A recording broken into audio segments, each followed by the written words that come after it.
বন্ধুরা, এই হুজুর লোকটি দোকানদারের কাছে এসে বলে যে আমি এই বইগুলো বিক্রি করব। এরপর দোকানদার যখন বইগুলো চেক করে তখন দেখে যে তার মধ্যে অনেকগুলো টাকা লুকানো আছে।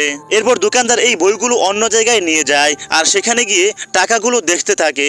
তখন হুজুর লোকটি সেখানে গিয়ে বলে যে আরে তুমি আমার বইগুলো তাড়াতাড়ি ওজন করো। তখন দোকানদার বইগুলো ওজন করে দেখে যে সেগুলো 4 কেজি 200 গ্রাম হয়েছে। এরপর দোকানদার যখন হুজুরকে বইয়ে টাকা দিবে তখন আরেকজন লোক এসে বলে যে আমি অনেক গরিব মানুষ, আমার ছেলে ক্লাস 8-এ পড়ে, আমার ছেলের জন্য পুরাতন কিছু বই কিনবো। তখন দোকানদার তাকে বলে যে তুমি এখন চলে যাও, তুমি কালকে বই নিতে এসো। তখন হুজুর লোকটি ওই গরিব লোকটিকে বলে যে আমার ছেলে মাত্র ক্লাস 8 পাশ করে ক্লাস 9-এ উঠেছে, আমার এই বইগুলো লাগবে না, আমি এই দোকানদারের কাছেও এই বইগুলো বিক্রি করব না, আমি তোমাকে এই বইগুলো ফ্রিতে দিয়ে দিলাম। আর এটা দেখে এই দোকানদার আফসোস করতে থাকে।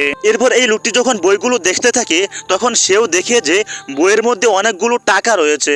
বন্ধুরা, এরপরে কি হয়েছে সেটা দেখার আগে আপনি যদি বাংলাদেশ অথবা ইন্ডিয়ার মানুষ হয়ে থাকেন তাহলে ভিডিওটিতে একটি লাইক দিয়ে চ্যানেলটি সাবস্ক্রাইব করুন। বন্ধুরা, এরপর এই গরিব লোকটি হুজুর লোকটিকে টাকাগুলো দিয়ে দেয় আর হুজুরকে বলে যে আরে ভাই, তুমি আমাকে ফ্রিতে বইগুলো দিয়ে দিয়ে অনেক উপকার করেছ, আর আমার উসিলায় আল্লাহ তাআলা তোমাকেও তোমার টাকাগুলো ফিরিয়ে দিয়েছেন।